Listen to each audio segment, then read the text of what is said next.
Bismillahirrahmanirrahim. Assalamualaikum warahmatullahi wabarakatuh. Salam sejahtera untuk kita semua.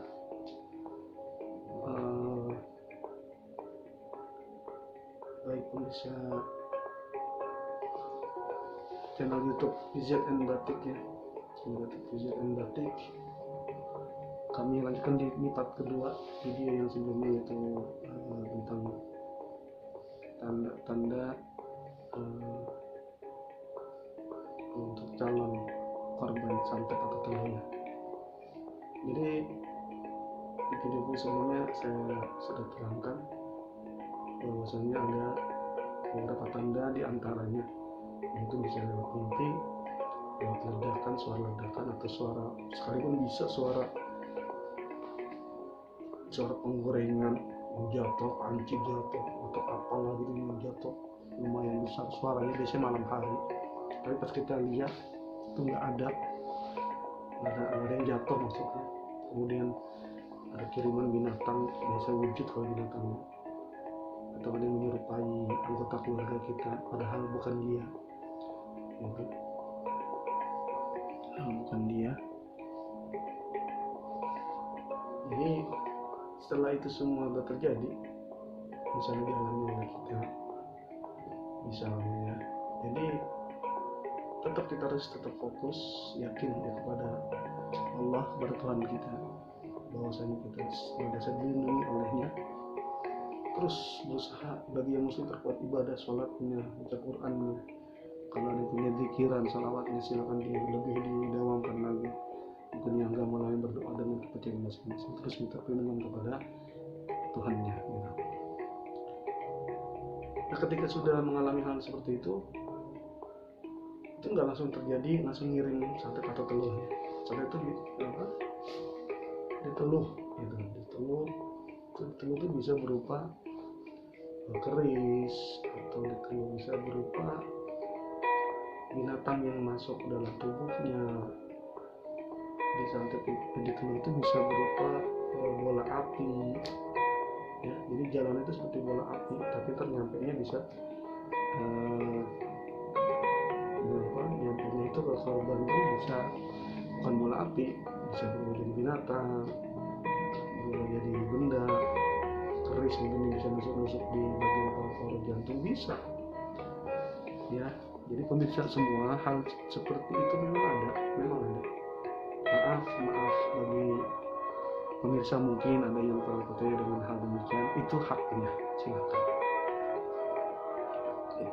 Kalau kami memang benar-benar sudah mengalami hal seperti itu, memang ada. Cuma walaupun memang ada keberadaan hal-hal tersebut, bukan berarti untuk langsung meyakini sedikit sakit santet nih, sedikit sakit kena teluh, jangan. Tidak boleh juga demikian. Kita tetap harus berprasangka baik kepada Allah Subhanahu wa Ta'ala, Tuhan kita.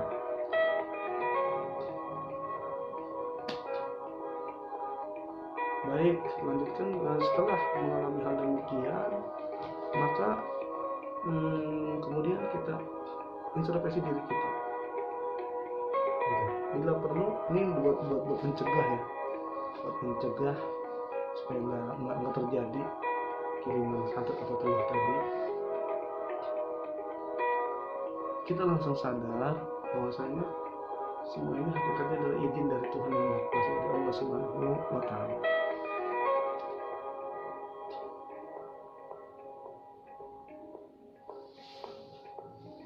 Ya, langsung sadar. Jadi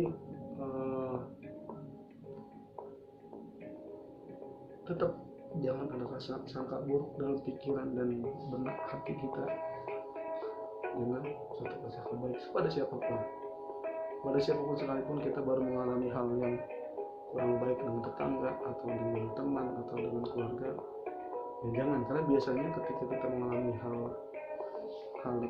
tadi yang negatif, itu biasanya kita akan langsung berpikir beberapa seminggu lalu habis crash, habis cekcok mulut, atau pernah ribut dengan tetangga atau dengan siapa gitu, biasanya gitu. Nah, jangan dia ngirim. Nah, itu mohon jauhkan, wahai saudara, jauhkan pikiran demikian.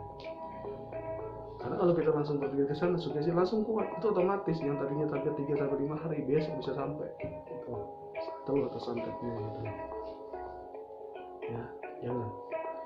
Kemudian setelah mengalami hal seperti itu, tanda-tanda tadi, bagi kalian yang bisa berdoa, ya kami yakin kalian semua bisa berdoa dan kalian masing-masing ambil sebotol atau satu gelas air bening, ya, air bening itu kalau buat yang untuk dicipati, dipercikkan di dalam bagian lambungnya. Ambil satu gelas atau satu mangkok, airnya jangan kena tangan ya, langsung dari kocoran, dari keran. Ambil, kalian berdoa untuk masing-masing, yakini, minta sama Allah Subhanahu wa Ta'ala, minta berdoa kepada Tuhan yang Maha Kuasa dengan seyakin-yakinnya. Jadikan ya Allah, ya Tuhan kami, air ini sebagai obat penawar untuk sesuatu yang kurang baik dalam rumah kami. Lindungi kami dan keluarga kami ya Tuhan, ya Allah, ya Allah, ya Rabbal Alamin. Kira-kira kayak gitu. Itu untuk cicikan ya, untuk air mentah jadi dari keran langsung. Nah kalau air untuk diminum, ya air minum berarti ya, tapi jangan pernah kena sentuh tangan. Nah sama doain juga, doain.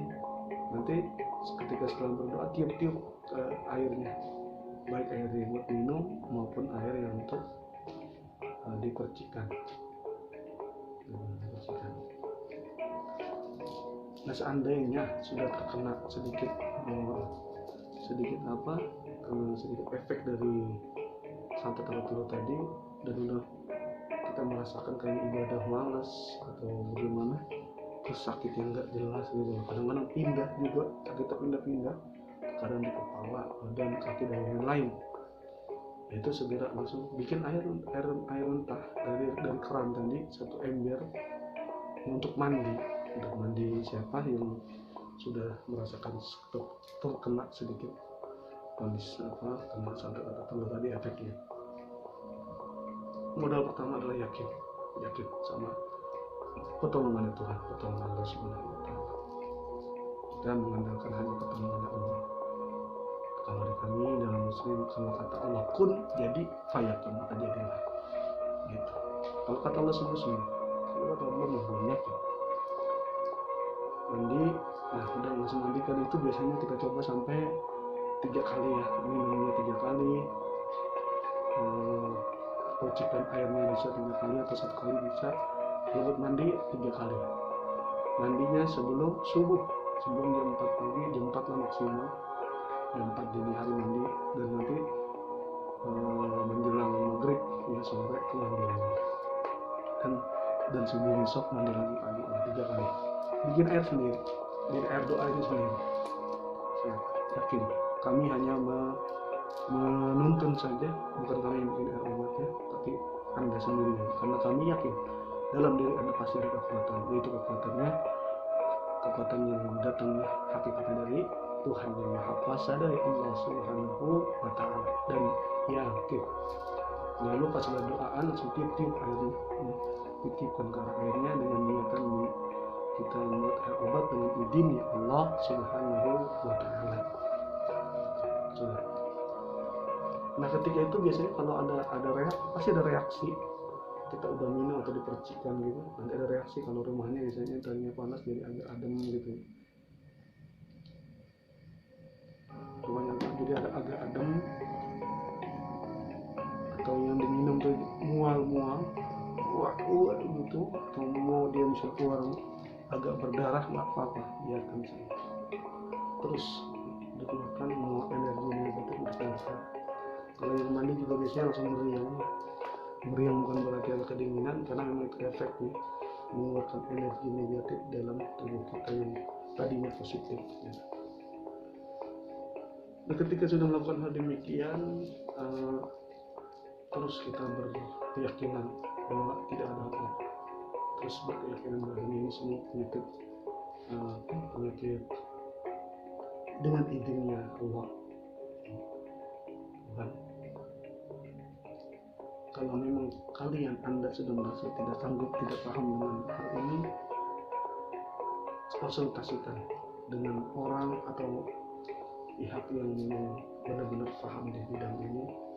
Silakan kemanapun, yang penting pesan kami satu, kemanapun Anda berobat bersyariat, cari yang tidak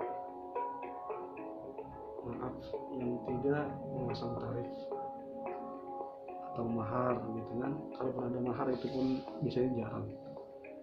Dan lihat orang yang ngobatin yang syariatnya mana, terus apapun agama dia terserah, kalian mau berobat di mana aja terserah.